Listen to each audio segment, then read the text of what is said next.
Welcome, everyone.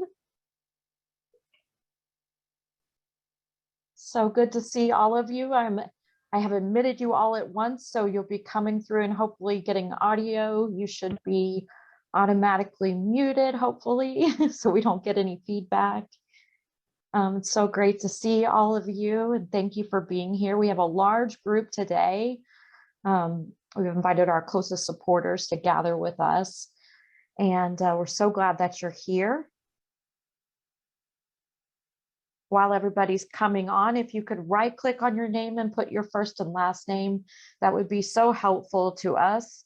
We just trying to make sure that we get everybody on our list here. And so some of our staff will also be reaching out to make sure nobody's having any technical difficulties.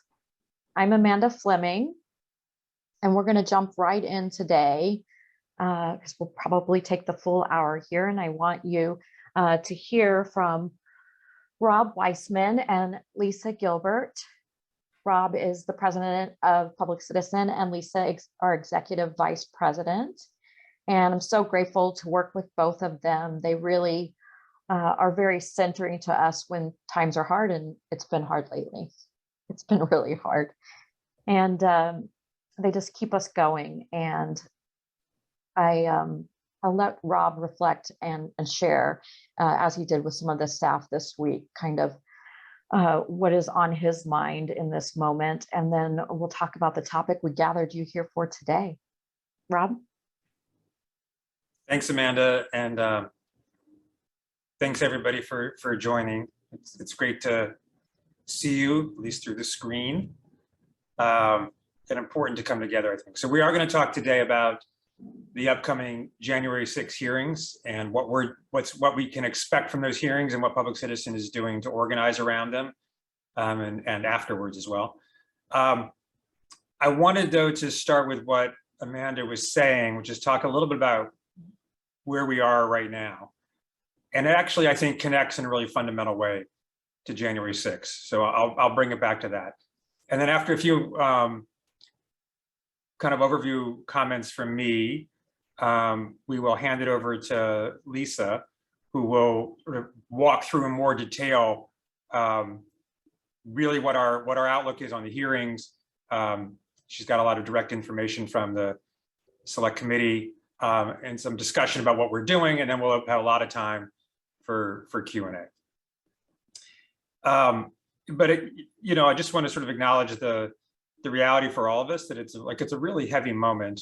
I said to our staff earlier that when you have these kind of tragedies, like the thing in Texas just now, or Buffalo 2 weeks ago, or whatever, different things hit different ones of us in different ways. And I think a lot of us who are parents, as Amanda, Lisa and I all are, with either school-age kids or in Lisa's case, daycare-age kids.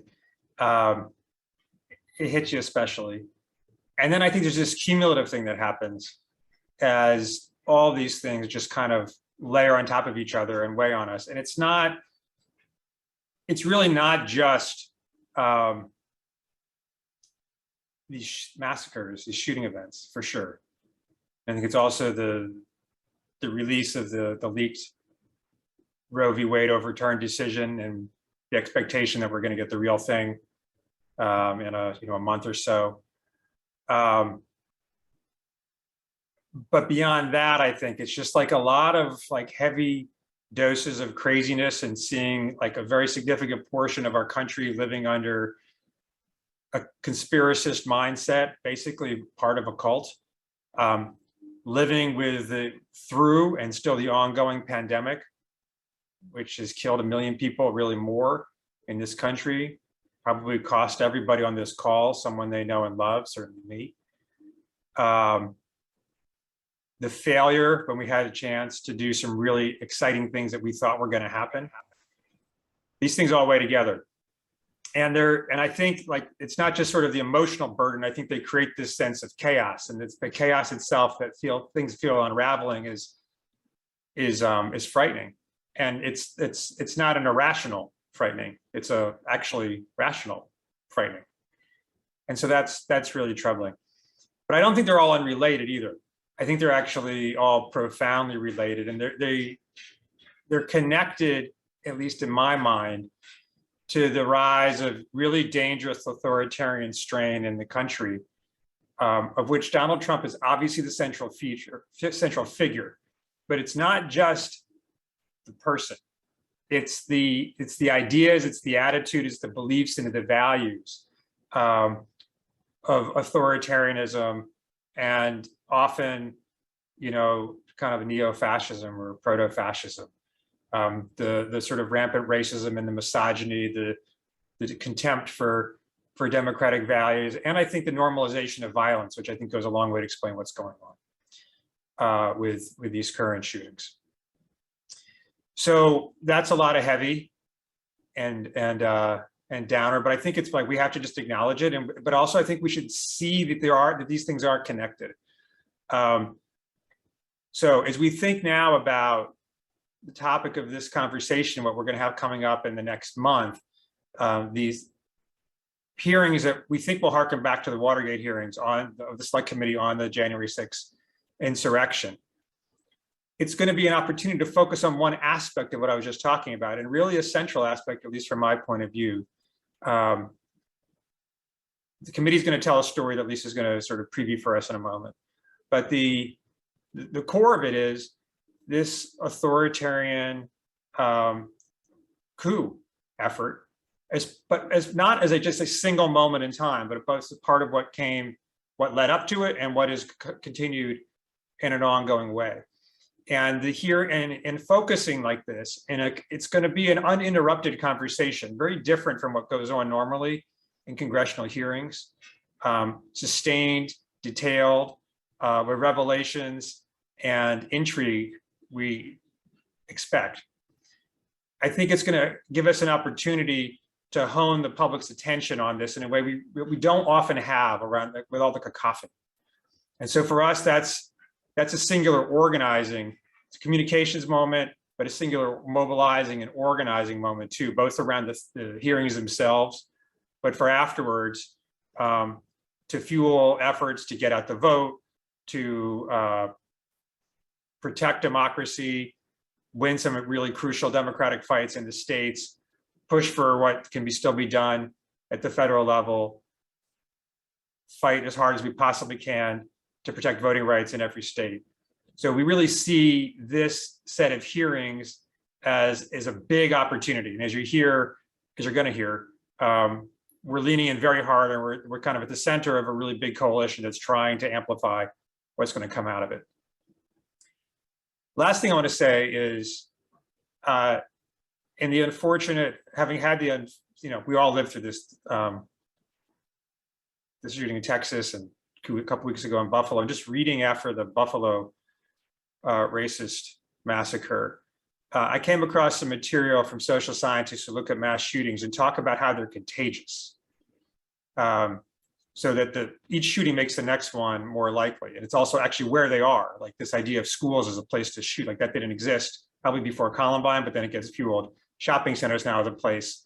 Many of you in this call remember we used to have postal shootings, like they fueled each other, but then they kind of stopped, like it's all contagious. And there's a lot of aspects of that, but at the end of the day, it's hate breeds hate. And so we have to organize against it and work for policy change. But I think also, in many ways, the best antidote we have is the mirror image of that, is that love and kindness and solidarity and togetherness and community, those things breed themselves. So it's really important that we come together like this through Public Citizen. It's important that we come together, as Lisa will describe, through our organizing around January 6th, both to focus on that and with the anger that's merited by what's going to be revealed in the hearings, but also with an idea of love and solidarity and for the positive values of democracy and inclusion that animate the country when we're at our best.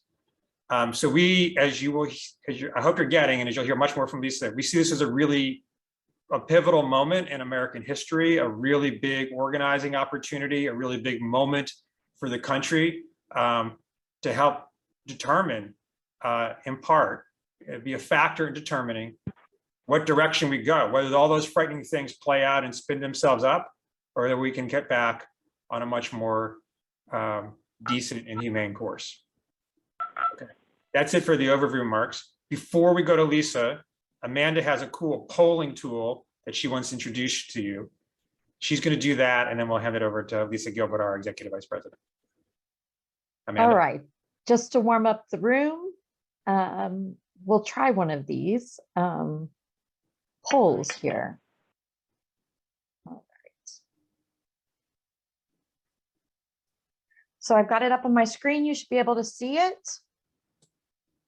Tell us what you're thinking about the upcoming hearings on the insurrection.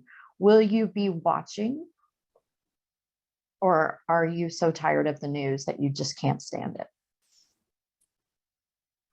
Give us a couple more minutes for everybody to weigh in, and then I'll share the results.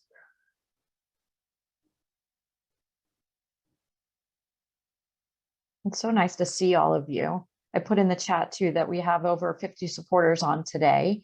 And if you have questions, you can put them in the chat and we will have a Q&A section after. Okay, so it looks like the polling has stopped, so I'll share the results now.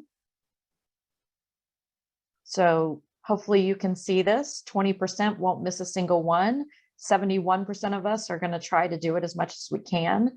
And 10% of us are really tired of this. It's good to know where the bar is. Take it away, Lisa. Thanks, Amanda. Hey, everyone. I would echo how nice it is to see everybody. So Public Citizen is doing a ton of work around the 1/6 Select Committee hearings, and we are doing it through our 150 organization plus coalition, the Not Above the Law coalition that we co-chair with the Constitutional Accountability Center, Move On, and Stand Up America. And I know I've spoken to you all about this coalition before. It's a group that came together after Jim Comey was fired, which feels like so long ago. It also worked to help to defend the Mueller investigation, coordinated all of the outside group rallies and engagements around both impeachments. And then since then, in the post-Trump era, we've been campaigning to ensure ongoing accountability for him, for the former president, and for everyone who was involved in the insurrection on January 6th. So we see, as Rob was saying, this moment as a huge inflection point. And we know that the Select Committee is planning to start their public hearings on June 9th, and they're going to stretch throughout most of the month. So this is coming at us really fast. And so on the outside, we have a fast upcoming opportunity as well to bring attention and accountability to everyone that worked to try and sabotage the 2020 election. The hearings are going to tell the full story. It's going to be done in gripping multimedia format, so not sort of a standard dry hearing, but lots of video, lots of audio clips, really trying to tell it in a compelling and spicy way. They're going to air them sometimes in prime time, as much as they possibly can.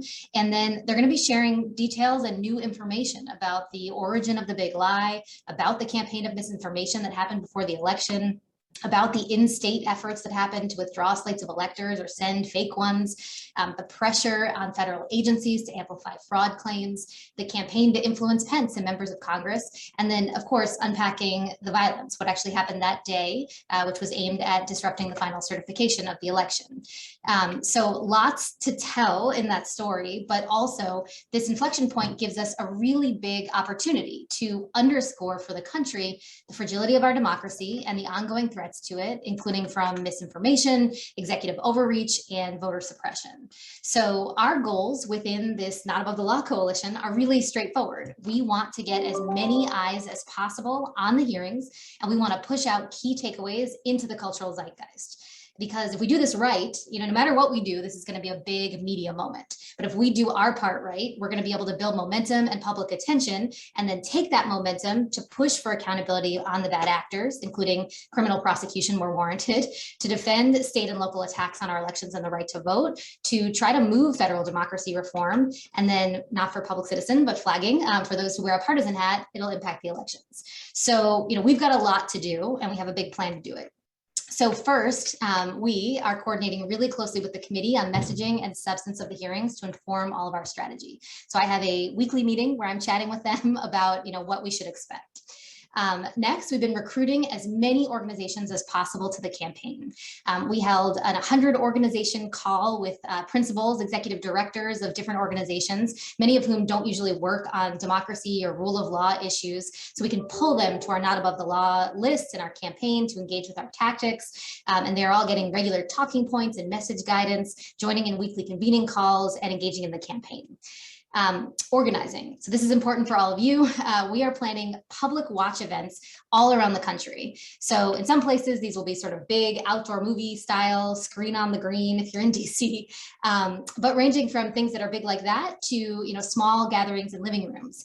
It's all with the goal of demonstrating momentum and public engagement to elite opinion media, but also to get more people watching. So we would love everyone to sign up to host an event, and we are recruiting to have them everywhere, but we have specifically hired a bunch of organizers to push them in a bunch of target states as well. Just want to flag, we're trying specifically to have events in Arizona and Georgia, Michigan, New Hampshire, North Carolina, Nevada, Pennsylvania, and Wisconsin. And we are actually providing grants to community organizations so that they can host events. To make the event successful, we've been doing big town halls with members of the committee like Representative Raskin, with celebrities and experts to engage and train folks on hosting these watch events. And we're also doing weekly host trainings. If anybody signs up and wants to do a bigger event, we will help you.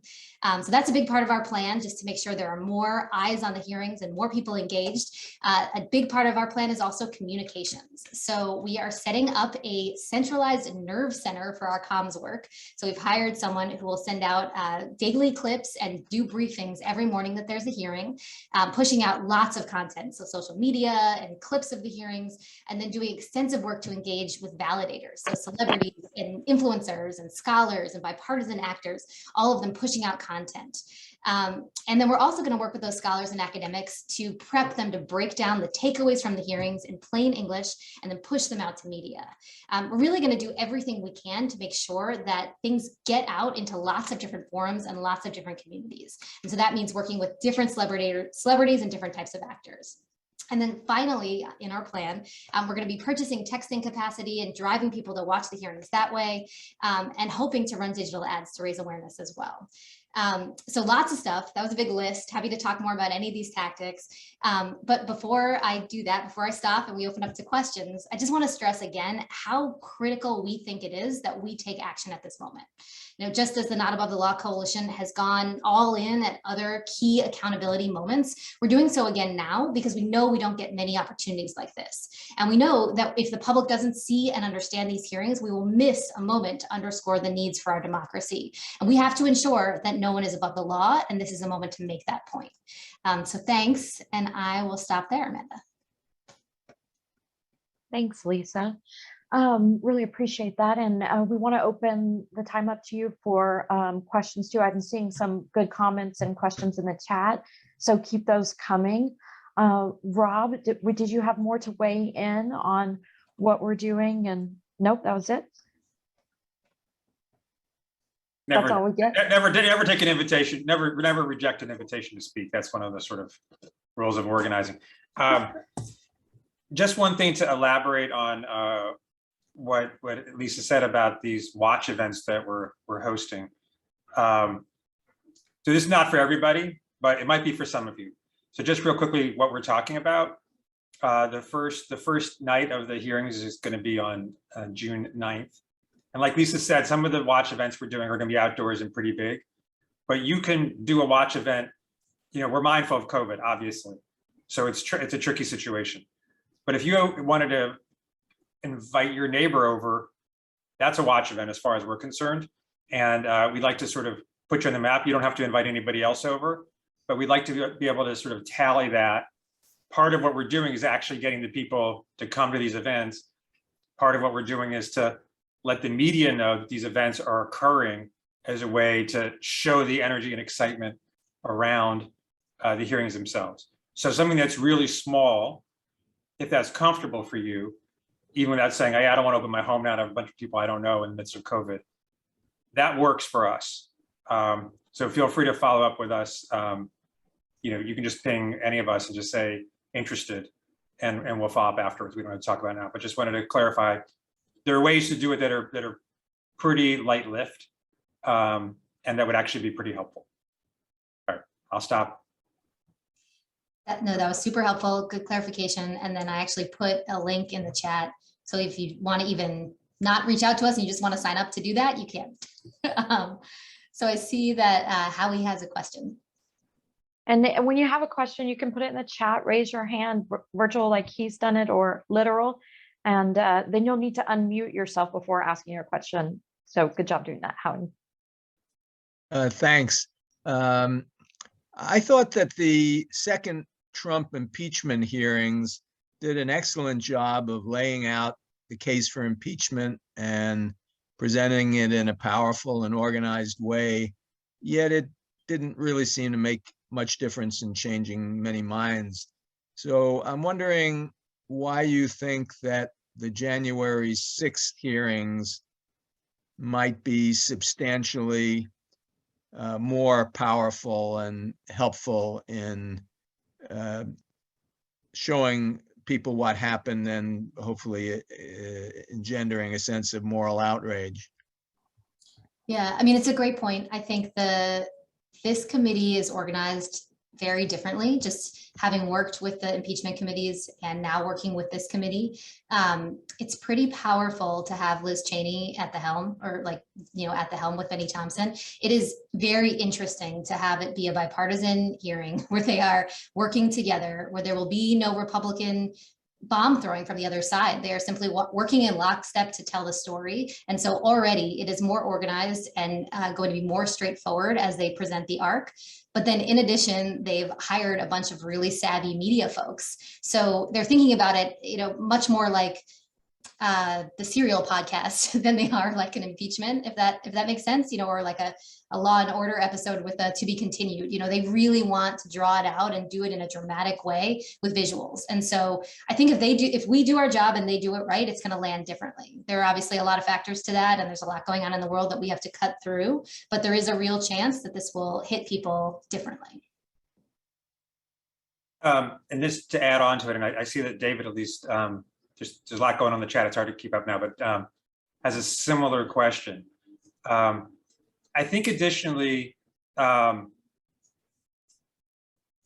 sort of two things are true at once.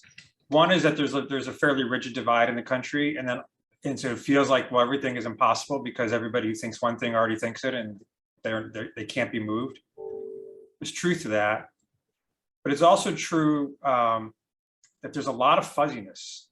And it's not just on sort of our side, as it were, which is not meant to be partisan, sort of small d Democrat versus authoritarian. And also, I mean, you can just see that in sort of the poll, the poll approval for Biden. Say, like, people are just not locked in; they switch. So you can think about them as the middle. That's a way to think about them. Right? But there are other ways to think about it too, which also relates to intensity. So just like, are people going to be involved? People are going to be engaged, or kind of have they dropped out of politics? And that's a huge problem right now, that the intensity level of sort of more progressive people is way, way down from where it was 4 years ago for a bunch of identifiable reasons. But it's just true, and it's not just progressive. It's like there's just sort of political engagement is way, way down. You might think that kind of, well, that affects everybody equally, but it doesn't. Like, if we don't have an engaged citizenry, then the authoritarian faction actually sort of, I think, per se, is doing better. So to the extent that the hearings can be galvanizing and bring people back in, even to remind them of what they already know, but don't feel in the same raw way they did, January 8th, 10th, 15th of 2021. I think that's really meaningful too. So there, and there's a lot of that. So I think there's a lot. It's unavoidable to feel like that people are just locked in. And again, it's not untrue, but it's not all the truth. And there's a big way, I think, that we can meaningfully impact people's level of engagement, outrage, and even their actual views with this really hopefully clear and compelling story that, as Lisa was describing. Thanks, Rob. Ed, I see your hand raised. Oh, yeah, thank you. Just quickly, and I may well be the only person on the call that doesn't know the structure of the hearings. Is it 2 weeks like the Olympics? Or are there unscripted witnesses? If you could outline what we do know about how it plays out. Yeah, no, it's a great question. You are not the only person. There have been a lot of different leaks of versions of the hearings, but not a full schedule released yet. And that's because it's actually still in flux. So anytime you see a news story that says this is definitively how it's going to go, they are wrong. They are printing a staff draft. What we do know is it's going to be 6 to 9 hearings. It's going to go through June. It's not going to go past June. It is likely that it will not be the last week of June because they're trying to avoid this big SCOTUS decisions. So that's the period and the pacing. And then it's going to be a combination of primetime hearings and daytime hearings. And, you know, they obviously would like more in prime time. It's a little bit in flux though. They have to convince the networks. So if we get great ratings on day one, it's more likely that more of them will be in prime time. So help us out with that. And then just to elaborate and maybe even repeat what Lisa was saying. So it will, you know, these are going to be hearings like a hearing, but like other congressional hearings with members asking questions and witnesses testifying and stuff. But what will be really different than what we're used to for, I don't know how long, for forever, it seems like, is because the Republican leadership refused to cooperate in creating the committee, which really wasn't going to be a committee in the first place. You may remember it was going to be an independent commission. They refused on that. It became this committee. They thought about, but then refused to at the leadership level to cooperate with this committee. The upside of that is, although it is bipartisan, but it's bipartisan people who are interested in getting to the truth and not obstructing. So there is no Jim Jordan to interrupt the train of questions. And they don't have to break off every 5 minutes just because of protocol if they've got a steady stream of questions going. So they're going to have a different kind of ability to draw out and tell a story than anything we've seen in any recent period from hearings, maybe back to Iran-Contra or something, but certainly not in any recent memory. So I see in the chat from Michael and Leslie the question about religious leaders. So yes, I mean, we're engaging networks of religious leaders. So there are several big groupings of progressive Catholics, for example, that are part of the Not About the Law Coalition. There's a big 3 or 4 different Jewish organizations, 1 Presbyterian organization. So we have a number, but we would love more.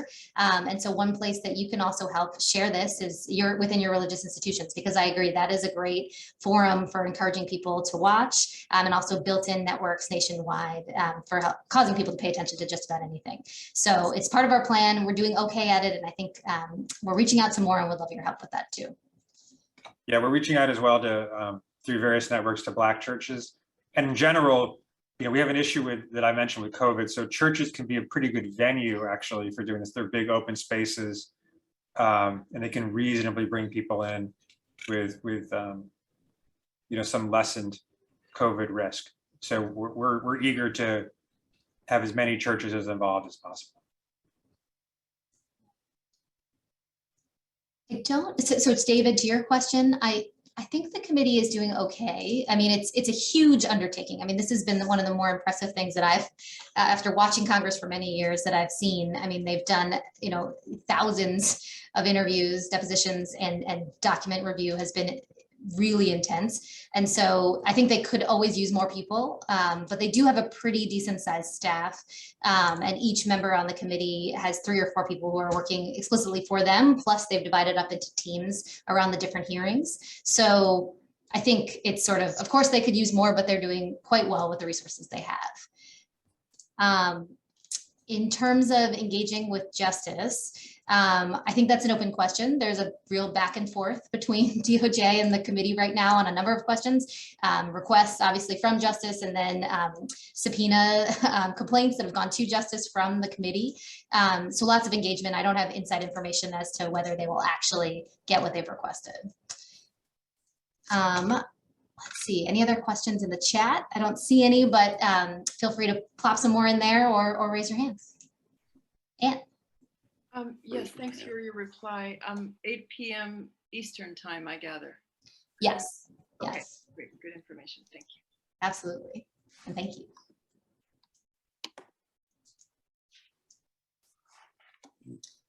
Yeah, Sam, I think that's a great idea. So, you know, a lot of what we're hoping to do in the aftermath of this is to sort of take the momentum that we create and bring it to the state houses, and also to defending, you know, state and local elected officials who are, of course, under attack in this moment. So the more we have, you know, spokespersons, you know, in state, particularly the target states that I mentioned, who could speak to the importance of these hearings, the better. So we are doing hosting events. or hosting events. Yeah. I saw your other comment. If you know someone who can do that, we would love that. Right, my son, but that's okay. Yep. Didn't want to put you on the spot, but yes, that would be amazing. I do have a couple of hands in Claude's and Paige. Yes, I was about to call on Paige. Oh, I'll jump in here. My name is Mel. The Steve Bannon contempt of Congress trial, how is that going to factor in, and what's the timeline on that for Mr. Bannon? I mean, that's a great question. So I think in terms of timeline, I'm not, Rob, you may know this, I don't know the exact timeline, but I think it is certainly going to be a factor in terms of rhetoric. You know, obviously one of the people that they had hoped to have as a part of the committee process, there are rumors that he will be in the mix having private conversations. It's unlikely that he'll be one of the public witnesses, but he's a huge part of the story. And so, you know, should the timeline overlay, it's going to be very impactful for how the press is covering this and, you know, what takeaways we have. Ed. And Claude has been raising his literal hand, but it's kind of hard to see it. So, and now you're on mute if you want to unmute. Yeah, sorry, I was waving actually, but I don't know if I'm off topic. I wanted to ask about. You're good. Other than January 6th, would that be okay? Yeah, of course. So, you know, when the leaked draft of Alito's draft decision came out, there was some hope, expectation that it would spawn a progressive response that would then sort of spill over into the midterms. And now with these shootings coming fast and furious, is there a chance that that might have the same effect? My question really is, you know, the Dems could be really dinged for playing politics, what a concept, with such tragedies. It would definitely be used against them. On the other hand, it's a humongous issue that the Republicans are just stonewalling anything reasonable with respect to gun control. How do you think, if any, that should be played for the midterms? You want me to go, Lisa? Well, the first is a disclaimer. So we don't do partisan politics. In fact, we don't really do electoral politics at all. Not just disclaimer, but true. We are a nonpartisan organization, and we want to be a nonpartisan organization. In the old days, we used to be able to work with Republicans frequently. Current days, we do still sometimes, but it is much harder. And we don't believe in not telling the truth. So when you have the Republicans in lockstep, even against the wishes of their constituents and even sometimes the members themselves, against policies that we think are in the interest of American people, we call that out, as we're forced to do more and more. Okay, that's all the overview. So then just telling you, since I do pay attention to elections, how I think it could go. Yes, so for sure, these are really, really serious issues. And like I said, I think they fold together. So, and it is the case, you know, depending on what we're talking about on gun regulation, you have 80, 90% or even more of the public who wants measures that the Republicans are going to block on the right to abortion. At the level of overturning Roe v. Wade, you get 70+% of the American people who don't want to see it happen. And these are issues about which people are passionate. So it should be the case that Democrats can mobilize around them. The issue groups that do electoral politics are certainly going to be working very hard around those issues. That said, I'm telling you what's just sort of conventional wisdom, but in this case, I think is true. They're pretty serious headwinds for the Democrats in this election because of a variety of factors. Just, there's the inherent first midterm after presidential transition usually goes against the president's party. The failure of the Democrats to deliver on legislation that seemed really possible, I think has got people kind of down and disengaged. And it's not really fair, and in my view, to sort of tag the Democrats for that. It's really two Democrats, Joe Manchin and Kyrsten Sinema, who blocked these measures. But at the end of the day, that's just how people feel. And then, the relatively high inflation is really shaking people up, so they feel bad about the economy. Those things combined are that's a lot. That's a lot to run against, and whether these factors can make a difference is TBD. Again, for our part, that's not that we don't play in that space. What we do, and what we're doing much more of now than we've ever done historically, is work on voter turnout. And we do hope that, that these kind of, we're not hoping for outrages, but they're happening. We hope that people sort of get it and feel like, take their emotional response and translate it into the simplest and most important single thing they do, which is vote. And so we're trying to work around the country to boost voter turnout. We're involved in a couple important campaigns in Arizona and Michigan on voting rights and democracy referenda that'll be interconnected with our voter turnout efforts. We're doing big efforts around the country with students to try to boost turnout, and then focusing where we can in other close states to boost turnout. But anyway, the answer is to your question, yeah, one certainly hopes so, but it's all TBD. This is Tony. Am I muted? No, you're Good, Tony. muted. It's a really nitty-gritty question. We've got now about 2 weeks to June 9th. We, in 2020, reserved public spaces, say rooms in restaurants or whatever, where we sponsored a non-preferential candidate debate. That is all that we just tried to bring in the public to all of the presidential debates. And we can do something like that again. I mean, we have the wherewithal, but I need to know, when are we going to get information about the specific times or your suggestions about which parts of the debate are well worth watching, et cetera, et cetera? We got to get going. Yes, could not agree more. So I will re-put in the chat the place where you can sign up to do an event, and then we will put it on our map. The time we're recommending is the first hearing, so the 9th, and then it's airing at 8 p.m. Eastern time.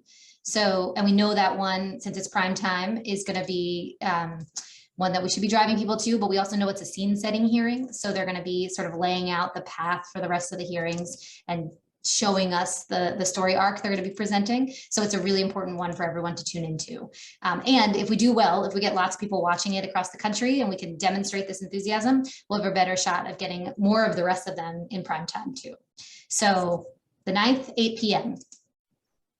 That's the, okay. 8 p.m. Eastern for you, Tony. Yes.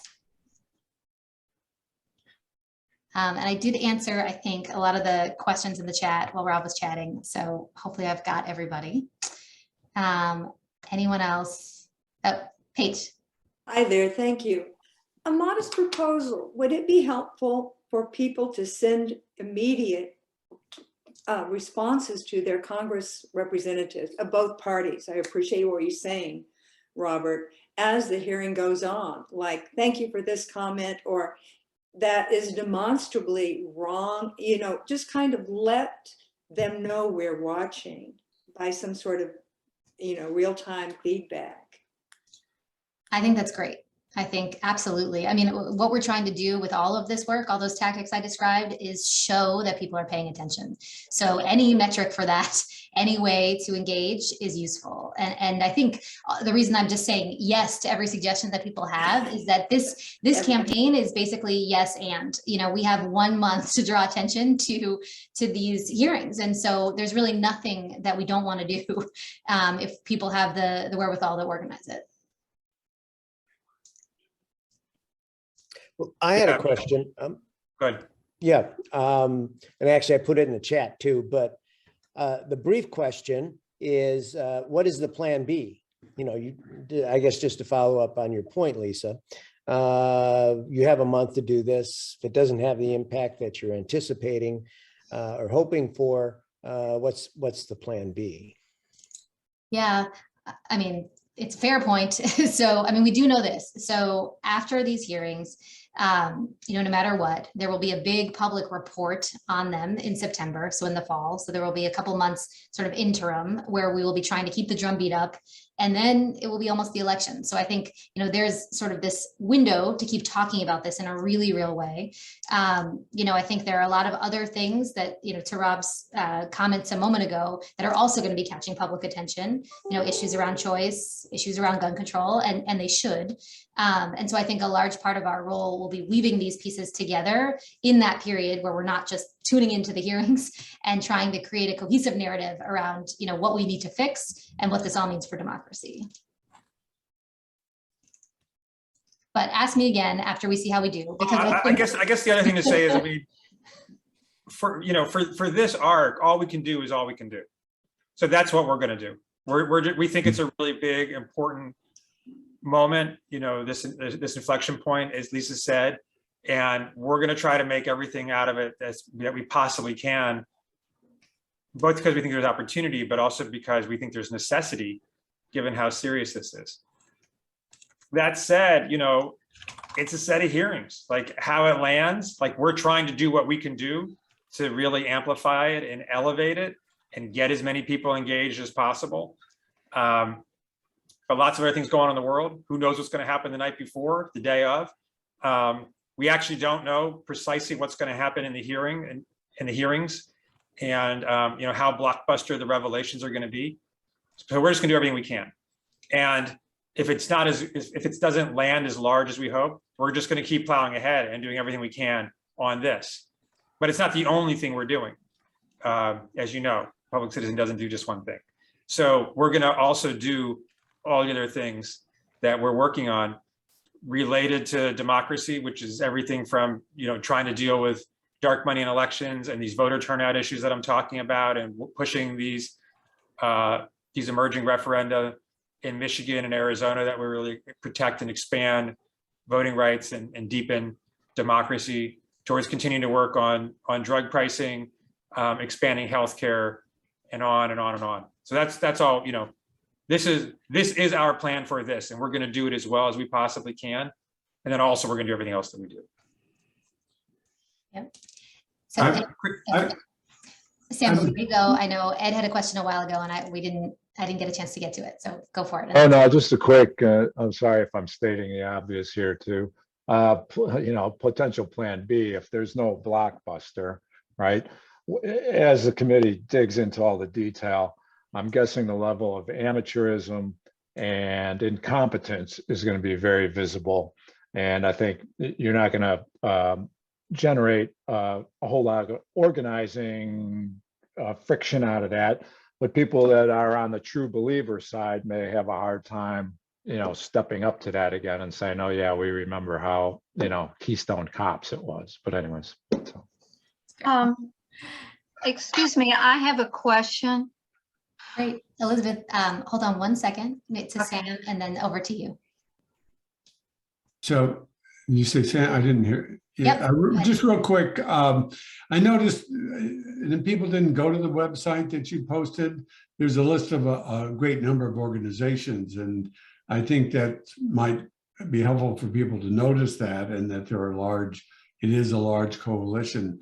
There are a couple of groups that aren't on there that I would think.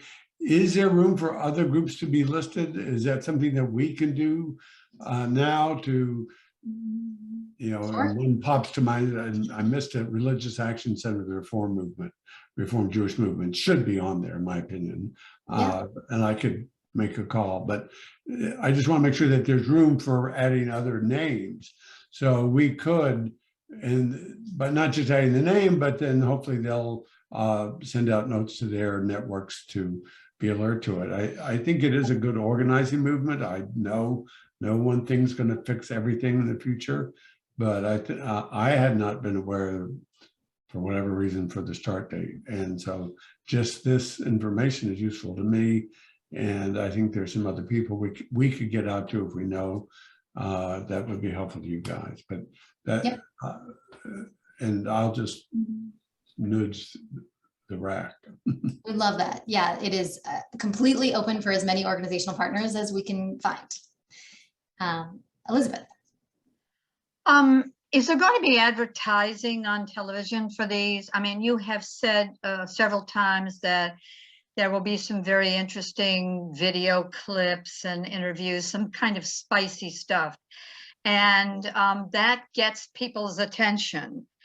You know, picking a few really good ones, definitely what went on the 6th, some of the worst scenarios, the most horrifying scenarios that were photographed or filmed that day. A couple of those should definitely be on the advertising, but anything else that's spicy enough that people would be lured to the hearings. Well, I don't actually have the answer for the content yet. You know, they're playing that very close to the vest, and I think a lot of that is actually still in flux in terms of which witnesses and exactly what they're going to be presenting. But they are coordinating with us closely, so we should know enough in advance, hopefully, to be able to use any content to sort of seed the ground to push more people to attend. So I don't know that today. I don't know what the sort of nugget is that will help us prod people to attend, but I've heard directly from them that they have new information that they think is going to be compelling. So we are building it with a placeholder. Well, I don't think you should leave out a clip of what actually happened on the 6th. Yep. I mean, that was frightening to just about everybody on this planet who saw it. Yeah. That was a powerful message right there of the violence that can occur. Yeah, completely agree. And can occur again. Yeah.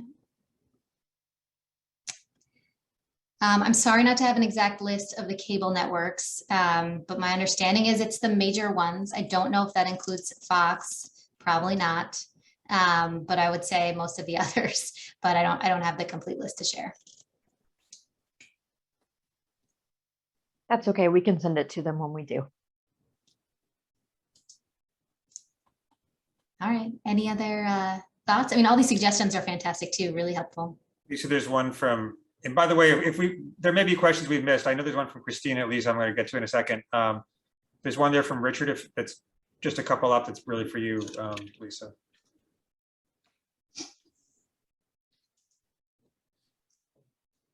Yeah, I don't know the answer to that. I'm sorry, but I do know, as you're saying here, so there are both Georgia and New York are places where there's a lot of activity that is very complementary to what the committee is doing.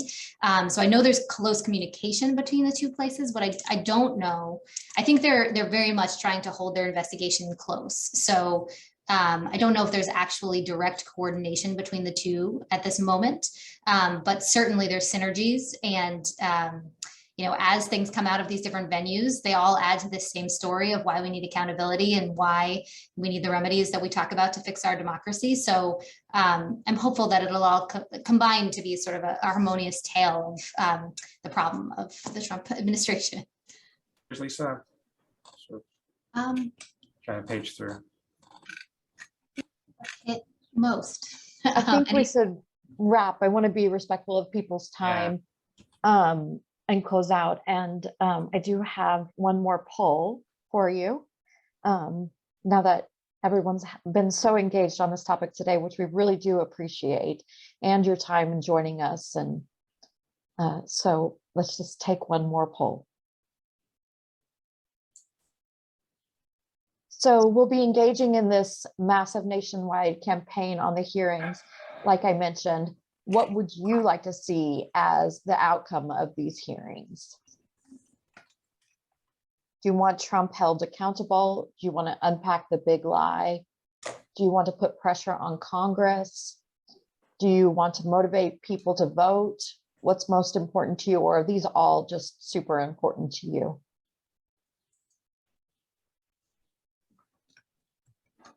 Interesting. I get to watch the numbers live. And we'll close it out in just a few more seconds. But this is pretty surprising, I think. Because I thought most people would put all of the above, but it looks like, and I'll share the results with you, a lot of people hope that this has an impact in the upcoming elections. I'll turn it over to Rob for you to close us out, and I'll just say that I'm super grateful for all of the energy that Rob and Lisa bring. They are never tired, no matter how hard it is, and they just keep going with this unflagging energy and spirit. And so despite whatever happens in the upcoming hearings, I know we'll think of a next thing and a next plan. So Rob, over to you. Well, thanks, Amanda, and thank you all. And don't worry, we have lots of other plans. We just talked about one plan today. We got many others we're cooking. So I want to say one thing before I sort of sign off. Part of the heaviness is like we're losing, like people are dying from COVID and from other things. And Public Citizen lost one of our great friends, a guy named Donald Ross, who was one of the original Naders Raiders, is a friend of Sam, who's on this call, and a friend of mine. If you want to check out his obituary in the Times or the Washington Post, you'll sort of see a little bit about his extraordinary life. And Donald was one of the founders of sort of the PIRGs and sort of the universe of organizations that Ralph helped found. And one thing I sort of take from reflecting on Donald's life and career, besides sort of the personal relationship with him as a really special human being. But let's just thinking about his career, is how engaging in the work of advocacy and a career of seeking justice and organizing people and bringing them together has huge impacts on people's lives. And, it's an inspiration, I think, for all of us going forward to reflect on what Donald did, what Public Citizen has done, what so many of us have done through a lifetime of work to make progress in the country. And at a time when it's easy sometimes to feel a little bit of despair, we have to really fight against that, like in a very intentional way, not lying to ourselves or avoiding the hard challenges the country faces, but not to give in to despair and hopelessness, because it leads to disengagement, and that becomes a self-fulfilling prophecy. And the opposite is true also, right? When we all engage and when we come together, like the work is hard and we're going to lose a lot of the time. But over time, when we all come together and mobilize and organize, we win. And no matter what appears at any particular moment in time, that's a central truth. So this is a central moment in time for us, for our country. I believe that when, 100 years time, people look back on this sort of broad sweep of history, like, this moment in time is going to be fundamental. Now, but the history is not written in what way the country goes. And I think we have an opportunity to do that. There's this uncertain future. We have a chance to make the better future we want. So the set of hearings is not everything, but it's a big and important thing. And we're excited about the work we're doing. We're excited to share it with you. If you want to plug in and be part of it, that is amazing. A bunch of you in the comments were saying, hey, please stay in touch. Believe me, we're going to be in touch with you. If you're not on our list and you haven't already seen it, we will make sure through our communications channels, which many of you get a lot of messages from us, as well as the direct calls from staff and stuff. you'll hear from us. We're gonna make sure you know, and we're really gonna try to make sure the country knows, and we're gonna all do this thing together and try to take advantage of this opportunity, capitalize on this moment, and really try to rescue our democracy. That's our great work. And I'm confident as we all work together that we're going to meet that challenge. But thank you all very, very much for everything you do with Public Citizen in your lives and your communities. We're going to stay in touch. Please stay in touch with us and stay strong. Talk to you soon. Thanks so much, everyone. Thanks for joining us. Thanks for all of your energy today on the call and all your questions, and for sharing everything that you can with your friends and family about the hearings. We appreciate it. Stay tuned. Bye. Thank you. Bye. Bye-bye. Bye, y'all. Thank you all. Thank you so much. Thanks. It's so great.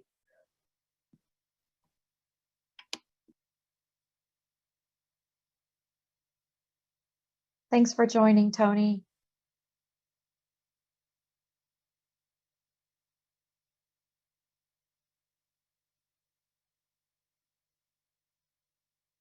Thanks, everyone.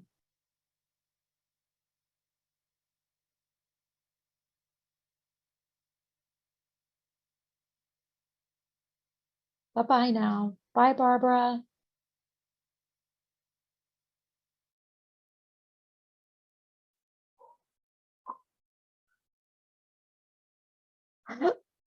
How do you think that went?